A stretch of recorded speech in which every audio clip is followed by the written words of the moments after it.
Hello, I am Lone Crit and this is the Newtypes podcast, and I am here with my co-hosts CBF and Young Kaiser. Hold on, Logan. Hold on a moment.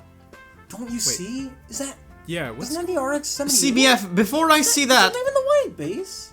What the fuck? See, before I look at that RX-78, I just want to say one thing, CBF. What? It is 8:30 PM in my time zone. Fuck you. We're in space. My time zone follows me in my head, always. Fuck you, CBF. Gotcha. But yeah. Also, damn, that RX-78 though, did you mention the RX-78? I literally was gonna mention the RX-78. Holy shit, don't you see that thing leaving the white base? Yeah, it must be Amuro doing recon or something. I don't know. Huh, gotcha. Good. Let's hope he never comes back. Fuck, Damn, dude. you really hate him that much, huh? Yeah, what the shit, man? Did he piss in your Cheerios? I don't hate Amuro, but can you honestly say you'd like to be anywhere near him? I wouldn't like to be just near almost any Gundam character, to be fair. As long as their name doesn't rhyme with Mira Kamato. As long as her name doesn't rhyme with Shin Matka. See, honestly, I can see Char as a noble, the kind of person you'd have a fun, brief interaction with. Maybe. Some of them maybe. Char as a noble has... sorry. Quattro Spadina. Bagina. Yeah, Quattro Bagina. He has what... Totally different person. Sorry, okay, I'm thinking of Chuck Spadina, which is what Keanu Reeves' agent recommended he go by as a stage name before he became, like, really, really famous. And before he became the Woe Dude. Or in my heart, the most excellent dude. He's the John Wick dude to me. But anyway. Chuck Spadina... I mean Quattro Bagina has what most other characters in the Gundam franchise lack, which is a sense of humor. An actual sense of humor. He came to laugh at people. Yeah, you know, before he started to throw a meteor at the Earth, but you're not at that part yet. Okay. I'm not at that part yet. You're definitely not at that part yet.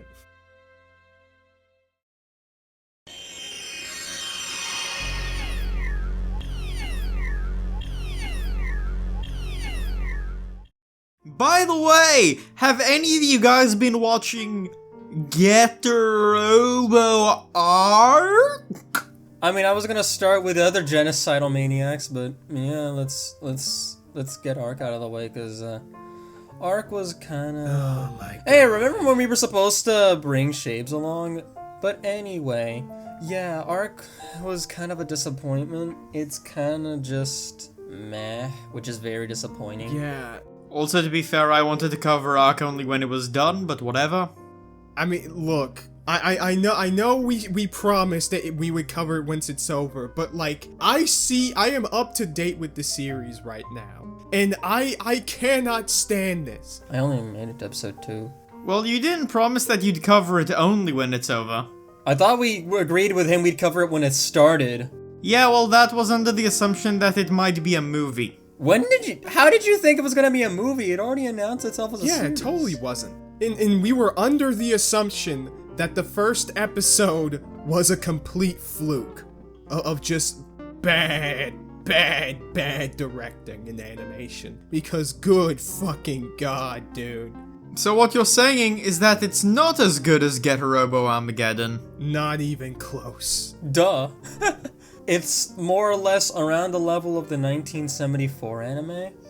Maybe even less than that. It's even less than that. I have not seen Get a Robo Arc, but if I may play devil's advocate for a second, I do like its version of Dragon more. Fuck you, fight me.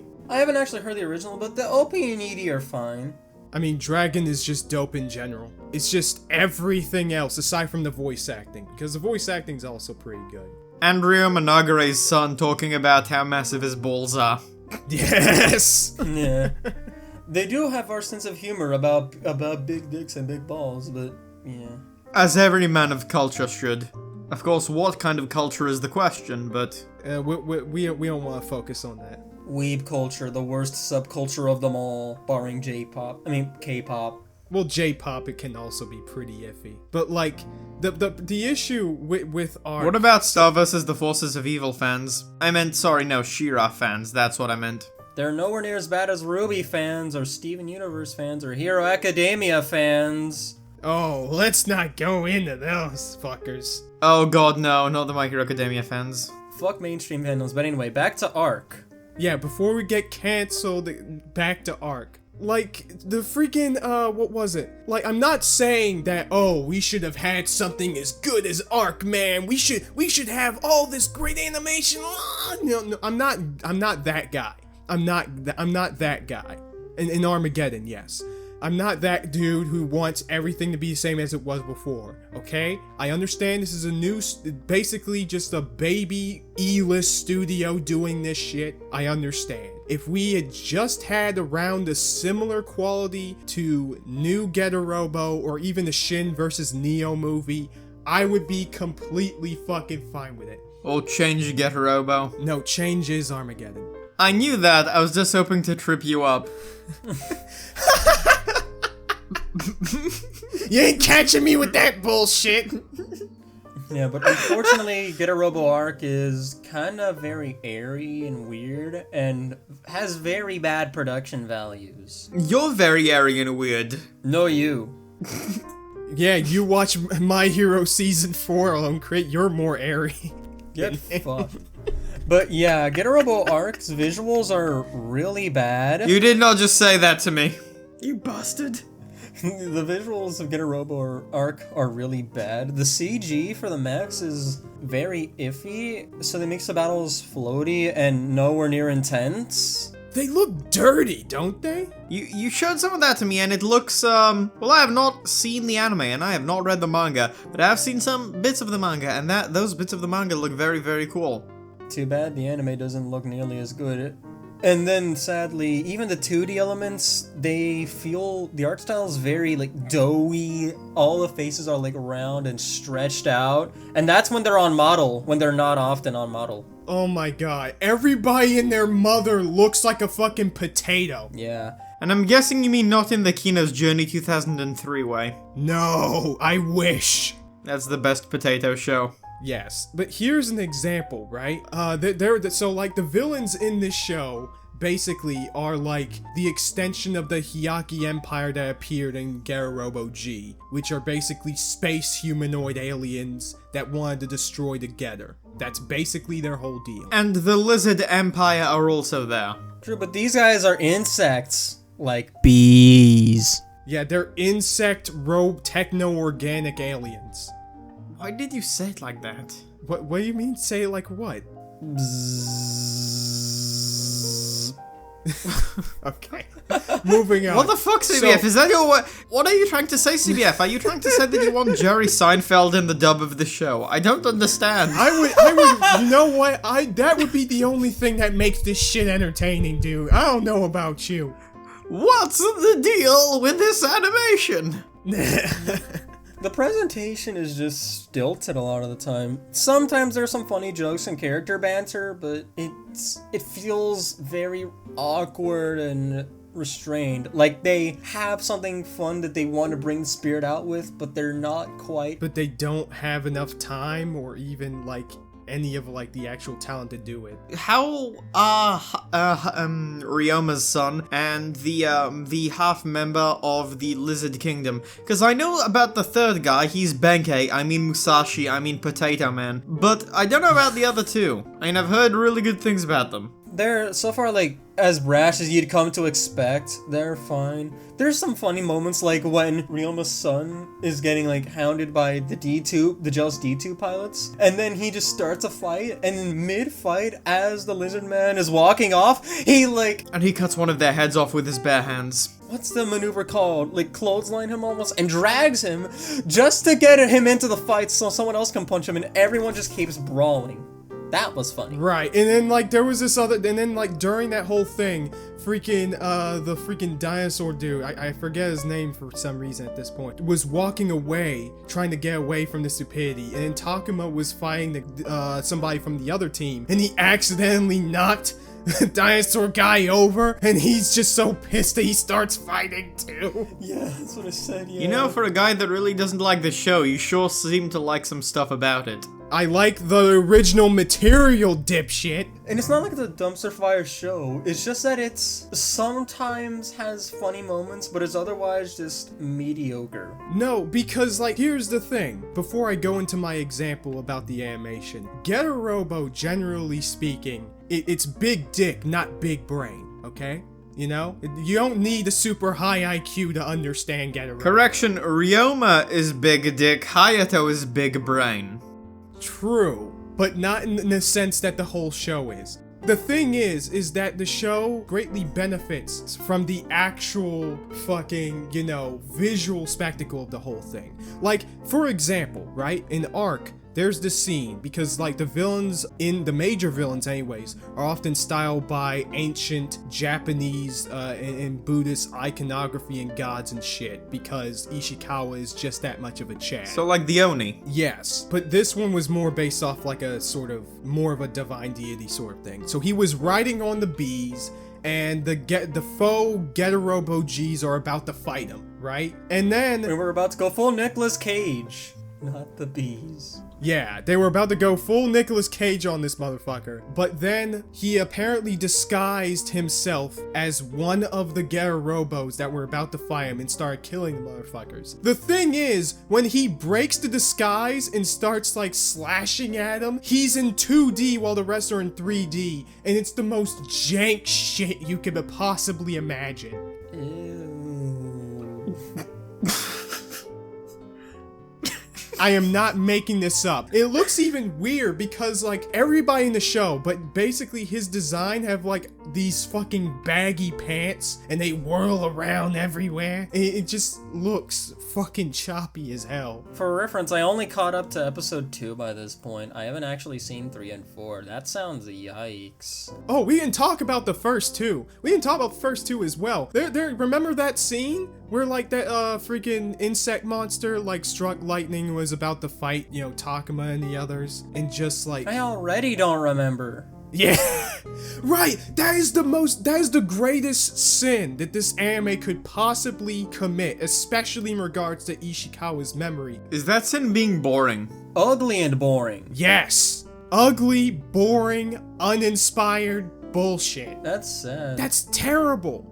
And when you look at the same exact shit in the manga, it looks like the best thing in the goddamn world. It is like the visual blowjob. I am not even joking. It's that good. When you look at it here, it's subpar. I don't understand what happened. Well, now I can roughly estimate how much Kaiser spends on underwear. He's a robot. Yeah, I don't need underwear. Dicks out, motherfucker. Exactly, his is more expensive. And then the worst part is when they kind of insert flashbacks from Shin and Go, especially in this week's episode. You're not gonna understand it if you didn't read the manga, like I didn't. That's another thing. I thought they were going, I like, in my mind, doing the flashbacks is fine. And to be fair, in the recent episode, it was like, okay. But when they have, like, one of the final scenes from the Go manga where Ryoma, Go Ikimonji, and the Buddhist motherfucker riding Shin Getter to basically prevent nuclear war, again, makes Shin look incredibly choppy. So yeah, it sadly rings hollow because it doesn't look or have good presentation. And the sound effects are often very weird. Like, remember in episode 1 where a whole bunch of times they use what's effectively like the Yu-Gi-Oh! Destroyed card sound effect? Yeah, the shattered glass sort of thing. Yeah, and the example I posed earlier with the freaking bee guy, when he was beating up a bunch of the Get-a-Robos, they keep using that same sound effect. It's so jarring having that here. I have a question, can that guy fly, or are his wings too small and pathetic to carry his body? Oh, he can fly. The laws of aviation, they don't care about it. Okay. He's an alien, he don't gotta explain shit. So what you're saying is that I shouldn't watch Robo Arc? You should read the manga. Read the manga. I should read the manga and watch Robo Armageddon. New Get-a-Robo, Shin versus Neo, and that's basically it. But not the original. You know, probably not the original either. But yeah, Arc, I may or may not catch back up to it later. I don't expect much. Yeah, I'm still going to watch it just because I just want to see how they could at least conclude the story of Arc. Because of course, Ishikawa died before he could actually finish it. So I wanted to at least see what they do with that. It can be mildly entertaining at points, but otherwise it's meh. But wanna know what's more entertaining this season? Slime Season 2 Part 2, which it's better than Slime Season 2 Part 1 already, to be honest, actually, even though so far it's just been 4 episodes of deliberation and whatnot. Yeah, you know what I'm on about, CBF. Dat animation, dem visuals, and dat sound design. Is it betterer than Season 2 Part 1, or is it not? The visuals, yeah, the sound design has always been the same across all the seasons, that's good. Okay, see, that's really good. So, like, it's still, because I thought you told me it wasn't, like, as good in that regard in Season 2 Part 1 with, like, the big booming sound effects and stuff from Season 1.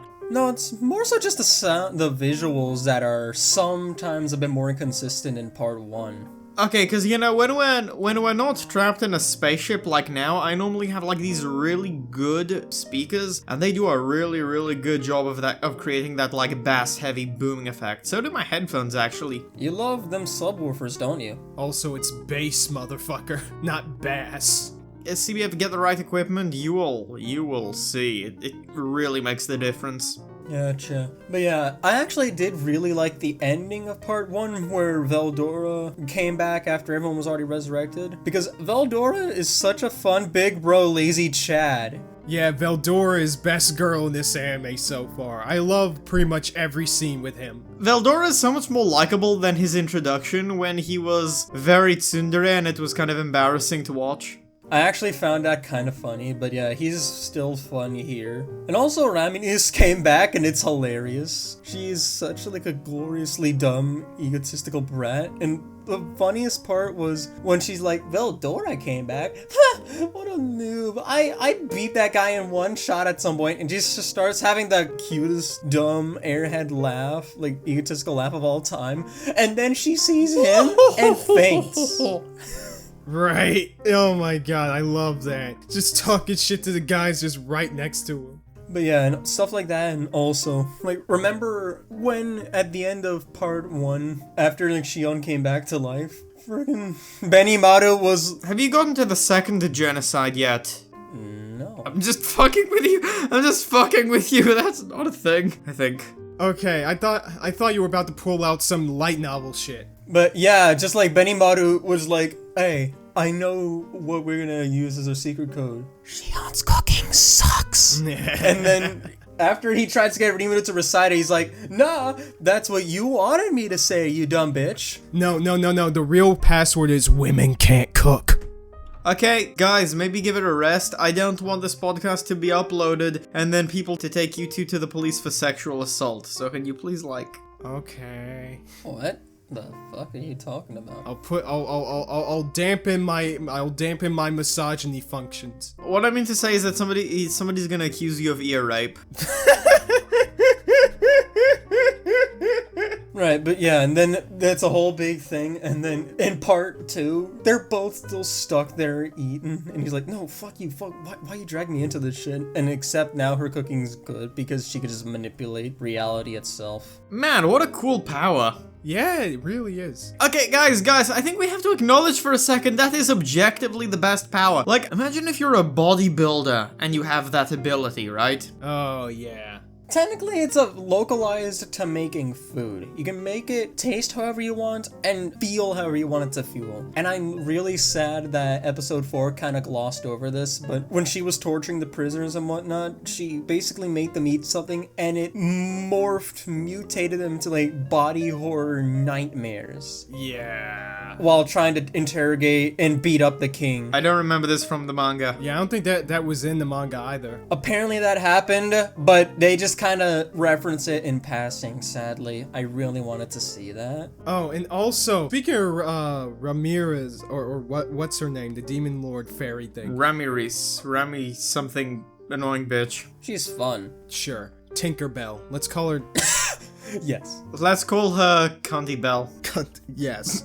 So, I love that scene Misogyny crit. You know it. where she was basically telling everybody about, like, okay, guys, Clayman, who is the big bad, is getting together all the demon lords for this thing called Walpurgis, which is gonna be this gathering and all that shit. And he's planning on using the fact that Miuran is dead to just kind of, like, finesse the situation and basically cause a holy war against Rimuru and his kingdom. And every time she says that Miuran is dead, they just cut back to everybody looking at her. It's like, until she just comes up and I'm like, actually about Konnichiwa, sumimasen. Yeah, that dead person you were looking for, that's me. And she takes a while to register that. Yes. Before acting like, hoy, I am a great detective. And funny, right before that, how she kind of just was super lackadaisical and didn't quite feel like giving Rimuru the information yet because she was reading a shoujo rom-com, and then he blackmails her by being like, if you don't tell me this shit right now, I'm gonna spoil who she ends up with. Yeah, I love that. She perks up real straight and then tells him.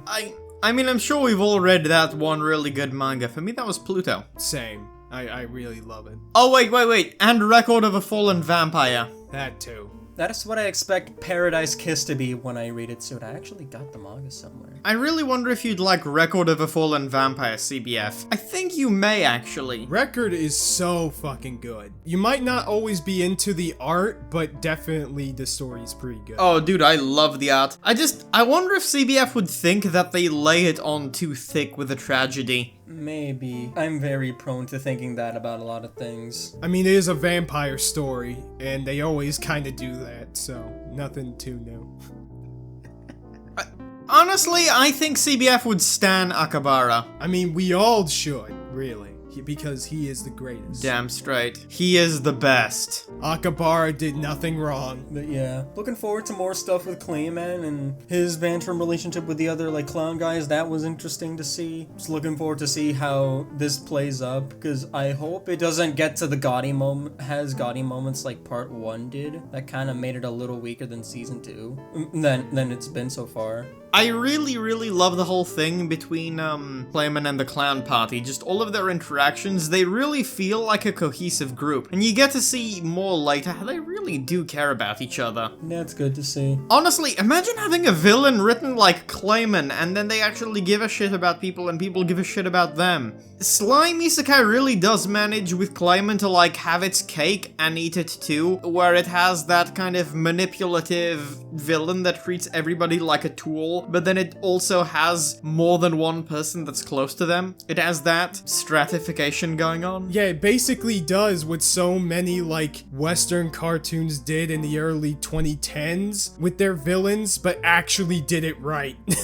Which is fucking surprising. But yeah, so far this is the most I've enjoyed it since the very early parts of part 1 and also the first arc of season 1. So yeah, looking forward to more slime. I don't think we're ever gonna have the first opening again though. True. But this new opening is pretty good. But even though the first 4 episodes were mostly dialogue, it was still pretty damn good. I also have to note that the negotiations and stuff were actually interesting to me, at least somewhat. Yeah, by the way, Kaiser, did you read the new chapter of the manga? Not yet, because I don't think the site really released the new chapter. Okay, well, all I'm gonna say is that, okay, the leader of the Demon Lords, so I think I love him. So what you're saying is you have a thing for genocidal maniacs, gotcha. You're a witch. He's not genocidal, I think. You are literally a witch. You want to have sexual relationships with the devil. Okay. By the way, CBF, I've got some really interesting news for you. So I was rummaging around the ship, right? And, somehow, I found my Beyblade collection. Oh, neat. Oh, god damn it. I have no explanation, I found my Beyblade collection. Nice. So, after this podcast is over, you wanna play around? I've got my burned fire blaze. Look, all I have to say is... Go-Go Gadget Gravity Destroyer Defense Form. Gotcha. Are you sure that's even, like, your collection? They might be, like, from somebody on the ship. Well, I haven't seen them since I was in, like, 6th grade or something, but... Unless you actually bothered to write your name on it. How do you know I didn't? Who knows, maybe someone could have barged into, like, one of your houses or something and teleported. No, actually, CBF, better idea. What? What? Meteor El Drago, my first Beyblade. Let go. I'll grab my eagle when we're done. My Earth Eagle. Yeah. Yeah. Yeah, you guys can jizz over plastic later, okay? Yeah, true. I need to get some more Gunpla soon. Okay, you jizz over metal, you don't get to say that with that much self-satisfaction. We all know X feelings towards Zero. You say it like it's a bad thing. I wanna see how Kaiser explains it. Am I getting some robo homophobic vibes from you? Look, all I'm gonna say is that I want to see how you justify your actions when you put your metallic sock puppets for recycling. I have no idea what you're talking about. Look, all I'm saying is, we can enjoy our plastic just as you enjoy your metal. Now, Lone Crit, before I tell my big story excursion, do you have anything else for us? Yeah, well, I did just finished Milky Holmes, which I initially brought up in the lost episode, coming never in my ideal world. Allegedly, maybe. Oh god, no. But yeah, Milky Holmes, Season 1. Now, as I explained to you guys before, but, you know, Milky Holmes seems like it's initially going to be a detective story, or maybe a detective shonen, with comedic elements about cute girls doing cute things while detectiving and chasing down some phantom thieves, and they all have these superpowers called toys. But in episode 1, just as the detectives seem to be at the top of their game, all of which, by the way, are the descendants of the great detectives, Nero, Hercule Poirot, Sherlock Holmes, and something Cordelia, versus the descendant of Arsène and a couple of others, they just arbitrarily lose their powers, and then they become fuck-ups, and then they lose all their special privileges at the school for detectives they go to, and then they become petty, well, can charitably be called thrifty bitches that screw each other over and other people. That sounds incredible. And they just fail at everything. That sounds amazing. Yeah, and that's... I'm even gonna go as far as... I'm gonna say it. It subverts expectations.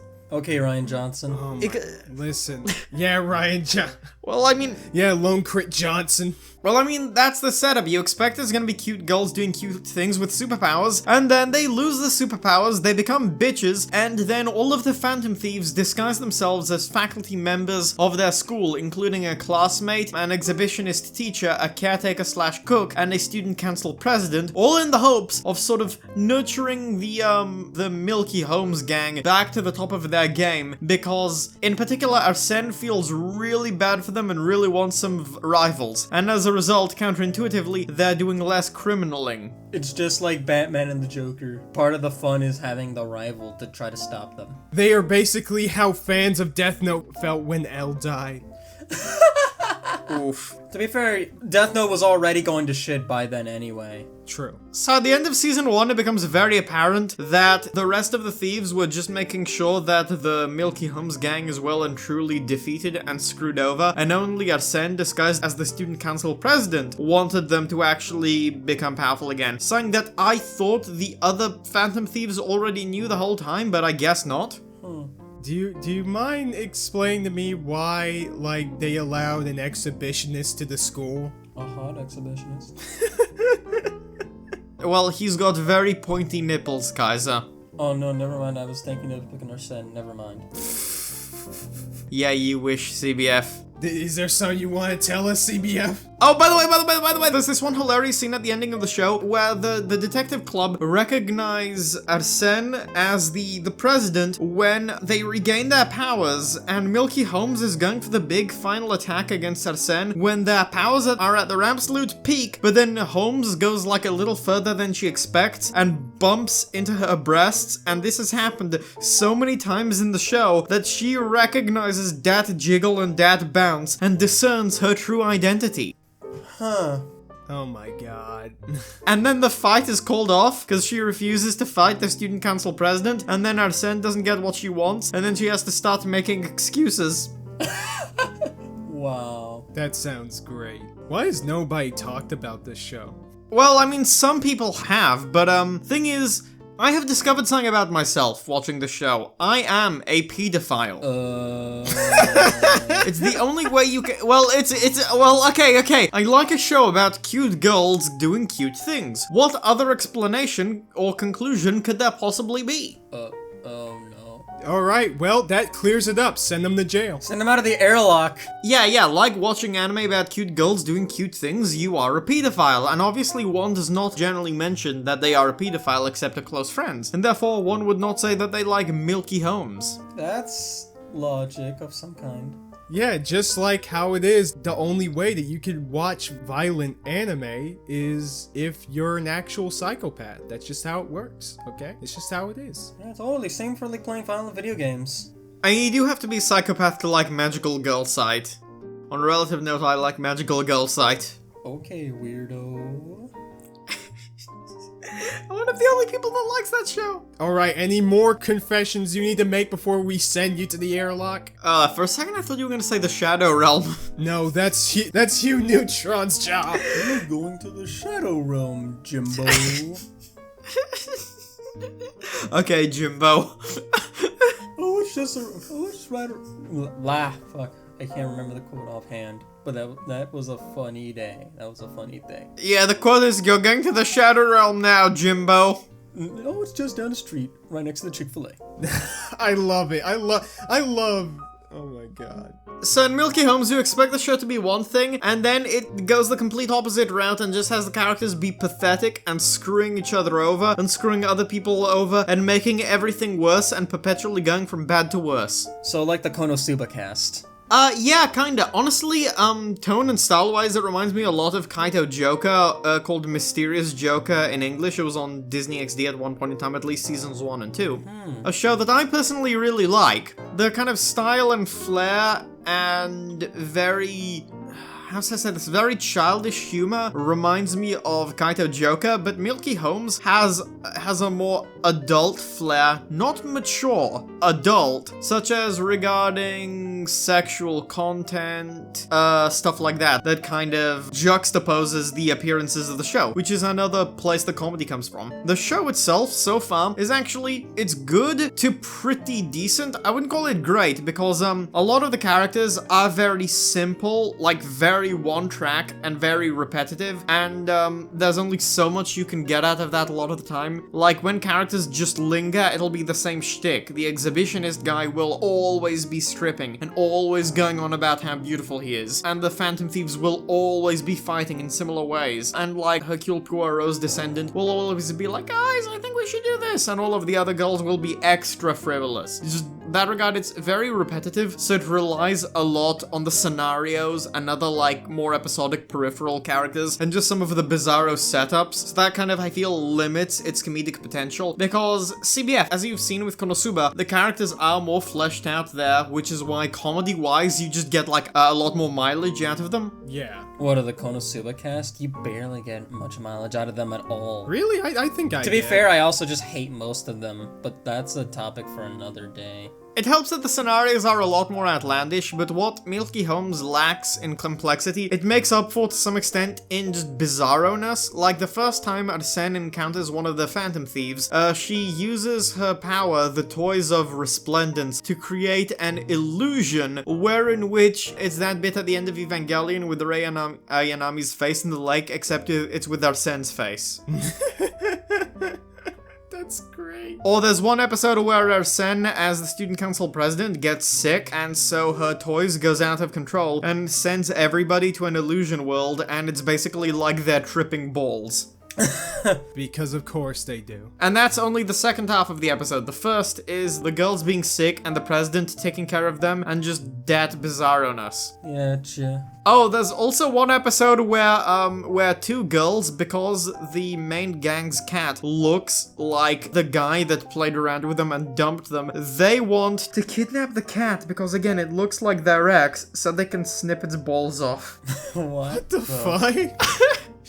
What? That's a note to end this discussion on. Yeah, they have a massive purposes, or something. They're just like snip, snip. What the shit? Castration and neutering. The show can be really funny just because of how risque it is. That isn't just risque, that's just mean. Watch the show, Kaiser. I think you'd like it. When I decide to become a pedophile. But also, mean is the word. The show does have a very mean sense of humor. Also, the girls at the end of season 1 lose their powers again, so status quo restored. Again, it's like it pops what could be at you, but then it's like, nope, we're not that type of show.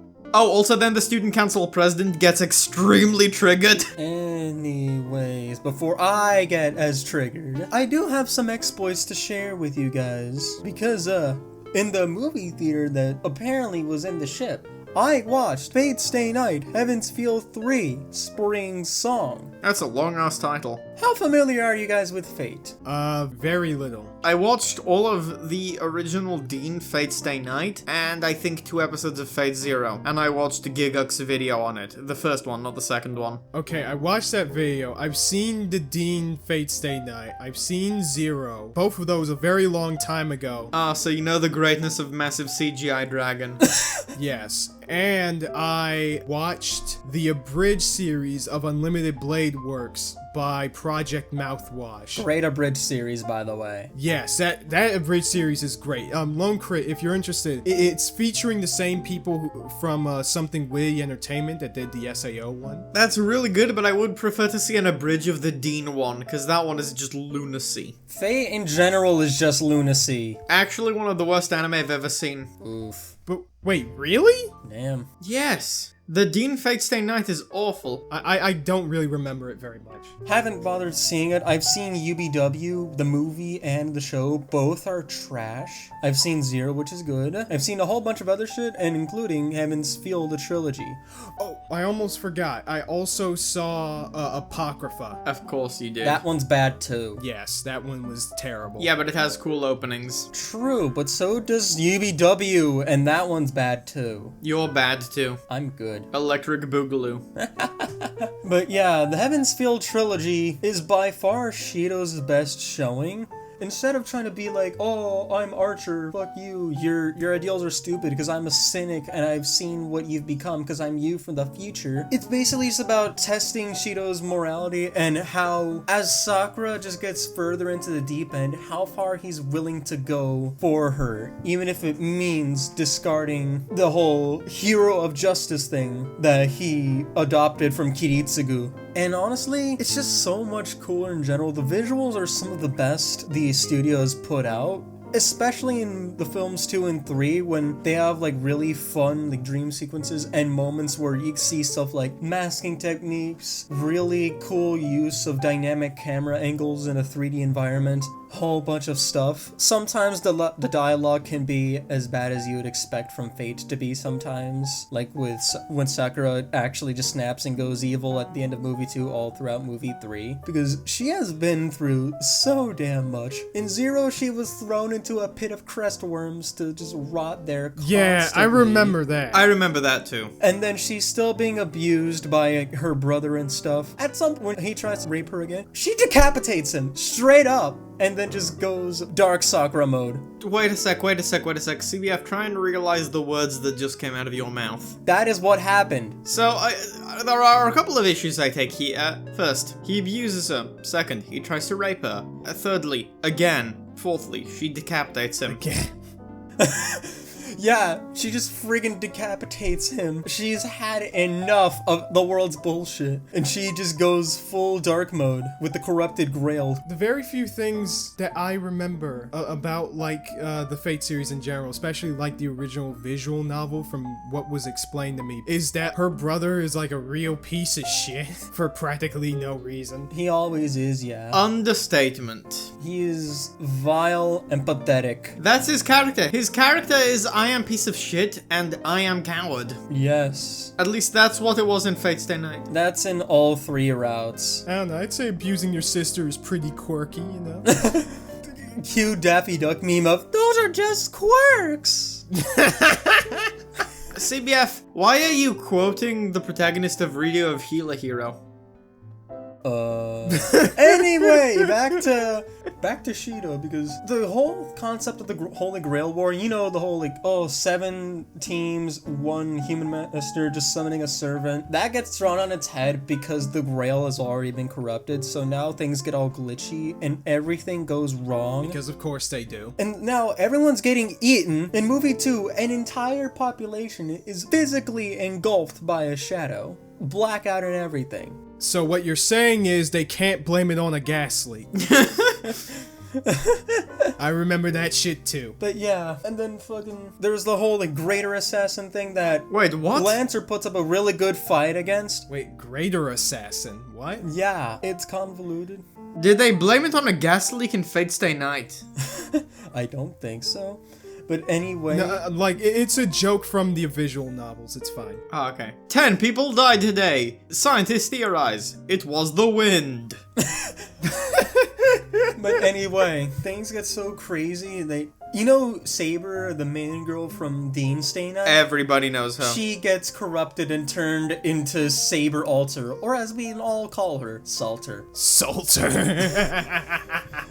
Yeah, I watched the transformation and fight scene with her and Berserker. That looked fucking insane. The fight with her and Berserker, like, if you've seen how glorious the Excalibur moment in Fate Zero is, this is that but crazier, because instead of beautiful yellows, whites, and golds, it's red, crimson, and black. Purple. It's like, holy yeah, purple, crimson, and black, like, it's so good. So, what you're saying is that it's video game style cosmetic customized Saber. Yes. With a visor and everything, too. This is what the Fate franchise is. It's Saber and we're just trying to figure out how many cosmetic outfits we can give her. She's like Barbie. And also red. It's like Barbie, right? Here she has a suit. Here she has a blue and silver armor. Here she has a different armor. And this. And now she's wearing regular clothes. Yeah, she has a kimono. Now she has a Christmas outfit. Now she's the Roman Emperor. Now she wants to kill all sabers. Now she's a man. Now she's a man with a suit. Now she has a robot hand. Now she's a MILF Lion King. Yeah, now she has rockets. Fate Go is weird. Now, to be fair, I don't have any issue with Saber in suit, just saying, but now she has a robot hand. Well, you got a problem with that? I was referencing Violet Evergarden, you facts. Back to good media. Because the fights in this trilogy are so good. Like Lancer versus the Assassin. Are you saying that the fights in Violet Evergarden aren't good? Violet Evergarden hardly even has fights, but anyway. Wait a sec, Violet Evergarden has fights. No. Fake news. Well, at most there's like one skirmish, but stop derailing. Movie 3. We get to see why Ryder is such a badass. Because she has long purple hair. Well, yes, she's absolutely my type. She's amazing. But when she takes My type too. the visor off, you see her Medusa eyes, and she just goes full acrobatic beast mode against Salter. It is so gloriously animated. It's such a satisfying and fun and frantic fight. So how does Hercules get destroyed this time? Is it with the power of my sword kills you 6 times, fuck you? Kinda, because after Archer dies, he basically gives Shido his arm, but once he unravels it, it makes him go beast mode. You know how he's able to do, like, the, what's it called? When he basically just... Yeah, the trace on shit, Yeah, right? trace on, when he's able to just, like, copy different swords and stuff. He's able to copy basically everything about Berserker, or Heracles as he was originally known, and just slice him 9 different times in glorious crashes, and then goes for one more gigantic slice, while copying, like, his, like, sort of, like, Buster Clave thing or whatever. And every time he does something like that, swords just protrude out of him, and he starts losing more and more out of his memories. The way you say this, it sounds like a side-scroller video game combo. Yes. Yeah, it's like a beat 'em up combo. You unlock the freaking Heracles copy, fuck you. Yeah.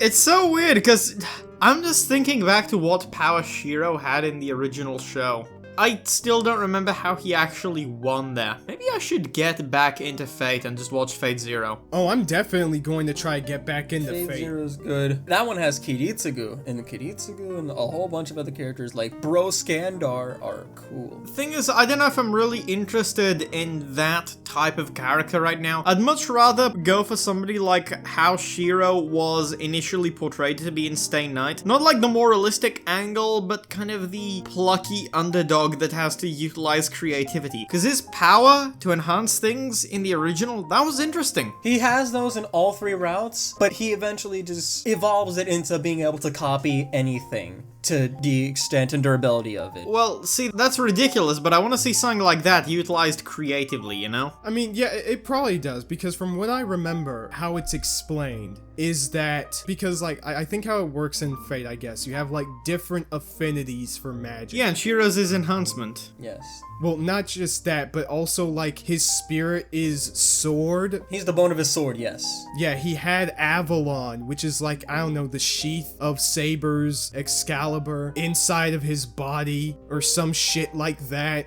And because of that, his spirit is kind of like a sword, so now he's able to use Trace-On that way. My eyes are glazing over so fucking hard right now. You literally just... Listen to the words you're saying, man. You literally said somebody's spirit is a sword. Yes. That's Fate dialogue, but... How does this fly in any other context than a shonen with chi or something? Anyways, so...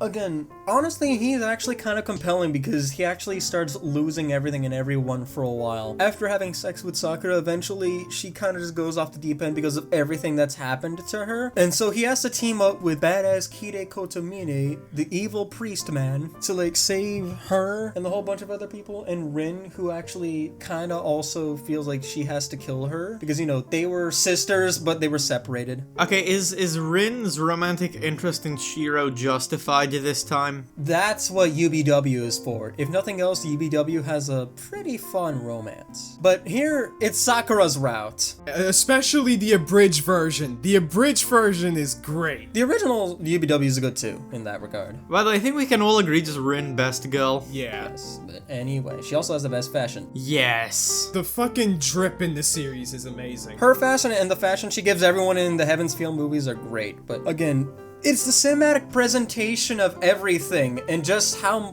grand everything is in these three films in particular are honestly just good. By the way, her color scheme is red and black. That feels like a cheat to me.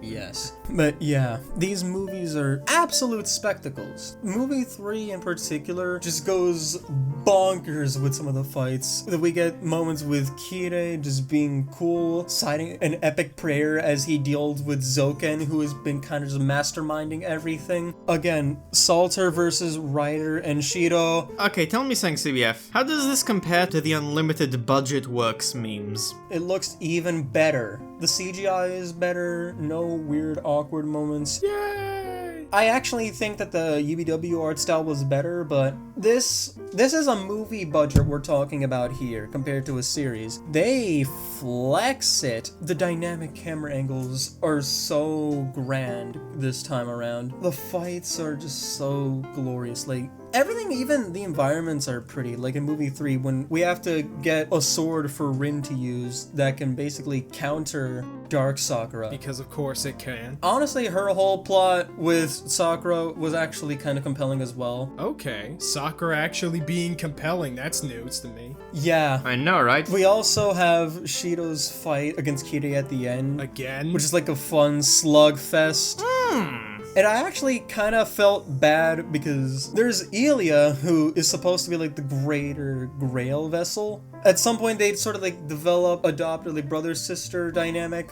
Good. Okay, good, because the way that was in the original, that's like... Yeah, that came out of fucking nowhere. The way that was in the original is like, that's a bit of an oof. And it's like, okay, well, we were enemies before and I tried to kill you or kill Saber or some shit, but we good now. Okay, we good now because you harmless. And that seems like a way more logical progression of the relationship between Elia and Kiritsugu in the original. Yeah, because again, Kiritsugu was her father, but after the war, he was physically unable to get to the Einsburn house. So she thought like he abandoned her son, but then the ending is so good. When she has to ultimately sacrifice herself to stop Angra Mainyu and the corrupted Grail. She's like, I will show you a miracle. Shiro, again, swords are protruding out of his body. He can't barely even remember her name, but he was about to sacrifice herself. She makes him realize he wants to live, and he calls out to her as they're both basically dying, and she actually just straight up sees her mother like one last time as she just fades away, and Shiro basically has to be put on a homunculus body.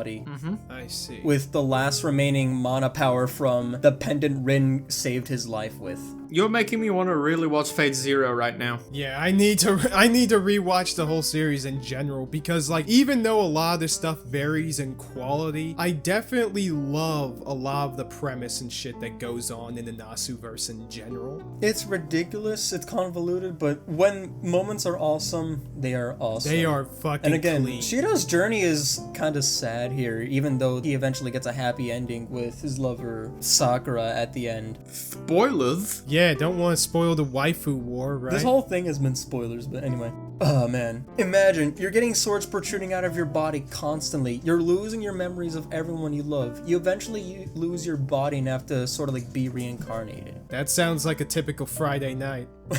The happy ending they get is worth it. This film is just like payoff after payoff after payoff. There are some really awkward moments here and across the other two movies, but this is the best route for a reason. So what you're saying is that they did what Darling and the Franks did with its ending with the reincarnation, but it's actually not the gay.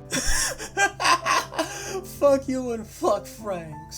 So you're saying that they did what Angel Beats did with its ending with the reincarnation, but it's not gay. I haven't seen Angel Beats. Me neither. Good. But yeah, Heaven's Field trilogy, I recommend it, even though it's a newcomer repellent. You have to watch like UBW and get familiar with that stuff first. Yeah, by the way, CBF, do you think I'd like UBW? Maybe. I think it's really bad, but we can discuss that another time. You definitely love the abridged series though. Okay, I've seen Stay Night. Can I just watch UBW or do I have to watch Fate Zero? Well, you can watch UBW. It's recommended you watch Fate Zero, particularly in order to watch Heaven's Field. Because the events it goes into regarding Sakura and whatnot, and the separation between her and Rin, it really touches on the elements that Zero would eventually expand on. So I can watch UBW. Cool. Because I feel like, wasn't her and Rin's family connected, I think? Yeah. It's because, again, yeah, they were sisters, but she got thrown into the Mato family because, you know, there can only be one Tosaka for the Holy Grail War. But yeah. Oh, they were sisters. Yeah. But enough about that. Also, holy shit, you guys feel that? Wait, what the hell happened? What? Oh no. Oh shit, you guys can see that? Oh no. Kinda hard to miss. The pink Russian is back! Oh shit. Not again! Oh no. What the fuck? No! The white face! No! I never thought I'd pray to God, Haruhi, but Haruhi-sama, please save us. Haruhi, please save us. Damn, what happened to Amuro in the Arc 78? I don't know, but oh god, oh thank god. The Arcadia, it's gonna find him. It's gonna... Alright, let's go. Oh no, it's they're disappearing. No, not the Arcadia! What? Shit! Why did we have to lose the coolest one? I mean, it's still teleported, but why? We are all alone here. We are gonna die here. I want to fucking die. Was soll das heißen, Dalai? Hast du zu viel Kalkon gesoffen oder was? Ich bin auch noch da. See you next time on the Newtypes podcast. Also, hold on, Kaiser. Why are you raising your Buster Lemon? I have to take out my frustration on something, buddy. Lone crit? Hen! Shin! Oh no! Ah!